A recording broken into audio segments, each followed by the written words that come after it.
আমাদেরকে এত দুর্বল মনে করবেন না। হ্যাঁ, আমরা শান্তিকে ভালোবাসি, কারণ আমার নবী শান্তি প্রতিষ্ঠা করার জন্য দুনিয়ায় এসেছেন, হানাহানি বন্ধ করার জন্য দুনিয়ায় এসেছেন। আমরাও শান্তিকে বিশ্বাস করি। তবে পিঠ যখন দেওয়ালে ঠেকে যাবে, বদরের প্রান্তে ৩১৩ জন বিপরীতে হাজার যেভাবে দেখে নাই ঝাঁপিয়ে পড়েছে, না না তলোয়ারির উপরে ভরসা করে ঝাঁপায় পড়ে নাই, না না বন্দুকের উপরে ভরসা করে ঝাঁপিয়ে পড়ে নাই, বল্লমের উপরে ভরসা করে ঝাঁপিয়ে পড়ে নাই, অশ্বারোহীর উপরে ভরসা করে ঝাঁপিয়ে পড়ে নাই। সেদিন বদরের প্রান্তে আমার নবীর আসহাবরা ঝাঁপিয়ে পড়েছেন শুধু একমাত্র আল্লাহ এবং আল্লাহ রসুলের উপরে ভরসা করে। হ্যাঁ, আমরা সেই বদরের যুদ্ধের হাতিয়ার, স্লোগান হয়েছে গর্জে উঠুক আরেকবার।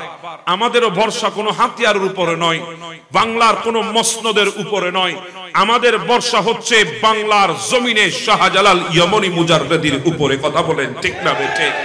আমাদের ভরসা হচ্ছে আল্লামা গাজী শেরে বাংলার উপরে, আমাদের ভরসা হচ্ছে শাহিন শাহে আদালতের উপরে, আমাদের ভরসা হচ্ছে শাহিন শাহে শ্রীকুটের উপরে, আমাদের ভরসা হচ্ছে গৌসুল আজম মাইজভান্ডারের উপরে।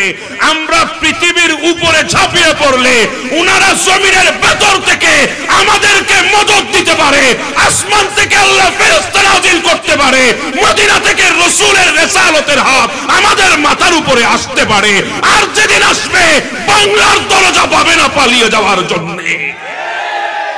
নূহ আলাইহিস সালামের দোয়াকে কবুল করেছেন, বলেছেন কিস্তি তৈরি করতে। কিস্তি তৈরি করা হয়েছে, ১,২৪,০০০ তখ্ত প্রস্তুত হয়েছে। ওই কিস্তি ৬ তলা বিশিষ্ট। ওই কিস্তি কত বড় ছিল ওই কিস্তি একবার চিন্তা করেন। গোটা দুনিয়া যে কিস্তির উপরে উঠেছিল, যারা উঠেছে সাহারা পেয়েছে, যারা উঠে নাই সাহারা পায় নাই। ওনার ওই প্লাবনে আসমান পর্যন্ত পানি হয়েছে, গোটা দুনিয়া ধ্বংস হয়ে গেছে। শুধুমাত্র নূহ আলাইহিস সালামের কিস্তিতে যারা বসেছে তারাই পরিত্রাণ পেয়েছে। এইজন্য নূহ আলাইহিস সালামকে বলা হয় সানিয়া আদম। আদম আলাইহিস সালাম থেকে নূহ আলাইহিস সালাম পর্যন্ত যে দুনিয়া চলে আসছিল, আল্লাহ ওই দুনিয়াকে ধ্বংস করে দিয়েছেন নূহ আলাইহিস সালামের প্লাবনে। আবারও নূহ আলাইহিস সালাম থেকে দুনিয়াকে শুরু করেছেন। এই জন্য ওনাকে বলা হয় সানিয়া আদম, দ্বিতীয় আদম। ১,২৪,০০০ তখ্ত বানিয়েছেন, গোটা কিস্তি পরিপূর্ণ হয়েছে। ৪টি তখ্ত এখনো বাকি আছে। এখনো তখন জিজ্ঞাসা করেছিলেন মাওলার দরবারে, মালিক ৪টি তখ্ত তো প্রয়োজন, কমপ্লিট হওয়ার জন্য ৪টি তখ্তের বড় দরকার। এক বিন্দু পরিমাণ যদি হেরফের থাকে পানি ঢুকে যাবে, গোটা কিস্তি ডুবে যাওয়ার আশঙ্কা আছে। ৪টি তখ্তের দরকার, না হলে হবে না। আল্লাহ বলে হ্যাঁ ৪টি তখ্ত লাগাই দে।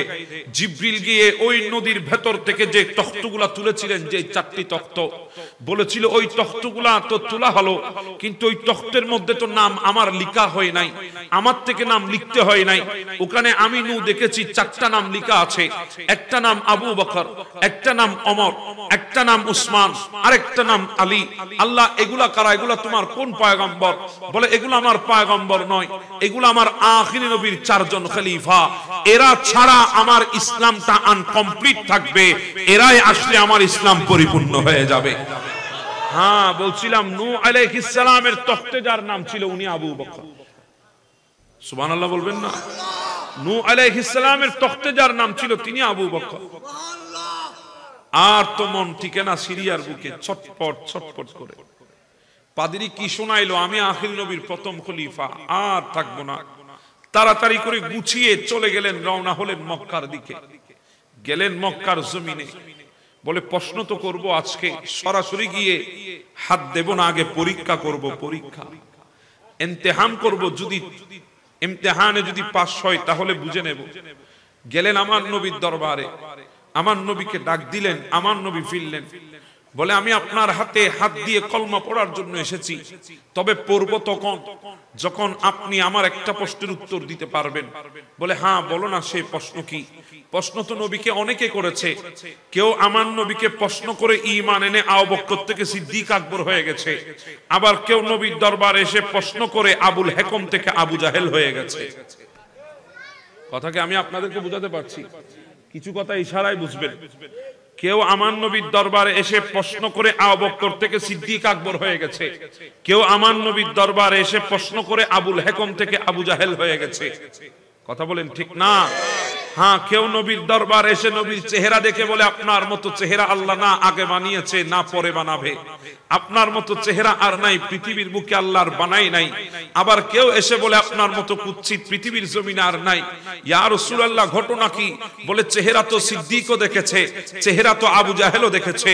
কারণ সিদ্দিক আমার চেহারার ভেতরে তার চেহারা দেখেছে, আমার চেহারা দেখে নাই।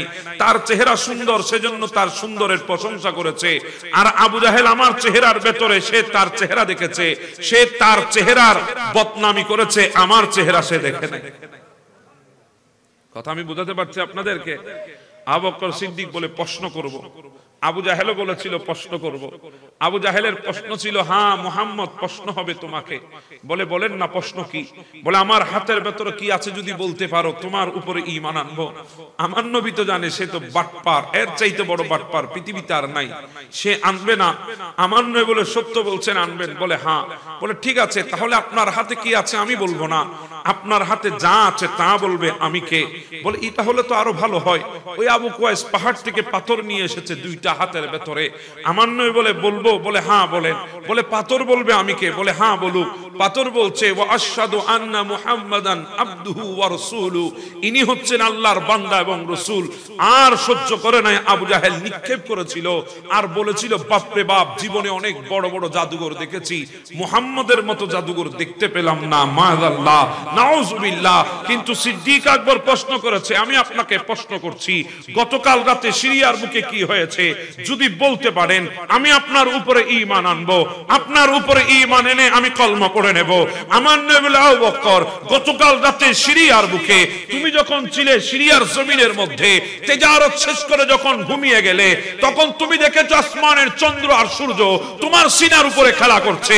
ওগো ইয়া রাসূলুল্লাহ, আপনি কিভাবে জানেন আমার সিনার মধ্যে চন্দ্র সূর্য খেলা করে? আপনি তো মক্কার জমিনে। আমার নবী বলে, শুধু আমি জানি না, যখন তোমার সিনার উপরে চন্দ্র সূর্য খেলছে আমি নবী তখন তোমার সামনে উপস্থিত ছিলাম।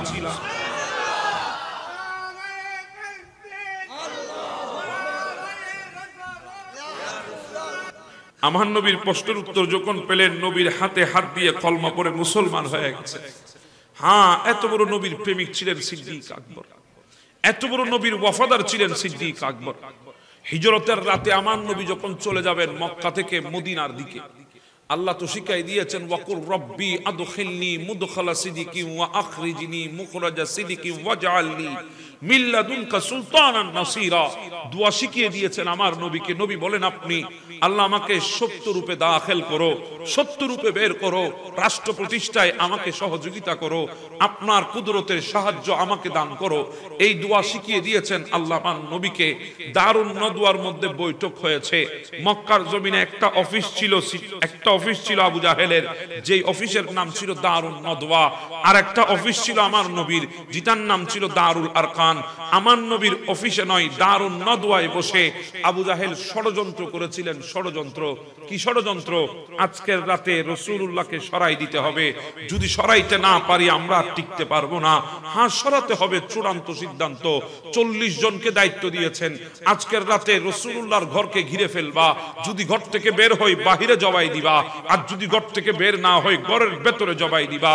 হ্যাঁ হ্যাঁ বাবা, ষড়যন্ত্র অনেক পুরানো, হয়েছিল নবীর বিরুদ্ধে, হয়েছিল দারুন নদওয়া থেকে, ষড়যন্ত্র অনেক পুরানো। আবারও হচ্ছে ওই দারুন নদওয়ার উত্তরসূরিরা বাংলার জমিনেও ষড়যন্ত্র করছে।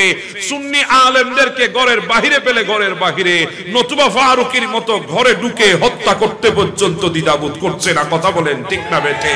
গত একদিন আগে তারা আবারও ষড়যন্ত্রে লিপ্ত হয়েছে। বাংলার বুকে আমার ভাই তাহিরির বিরুদ্ধে মিথ্যা মামলা করে ষড়যন্ত্রে লিপ্ত হয়ে তারা বারবার আমাদেরকে প্রমাণ করতে চাচ্ছে দারুন নদওয়ার উত্তরসূরিরা এখনো পৃথিবীর বুকে আছে।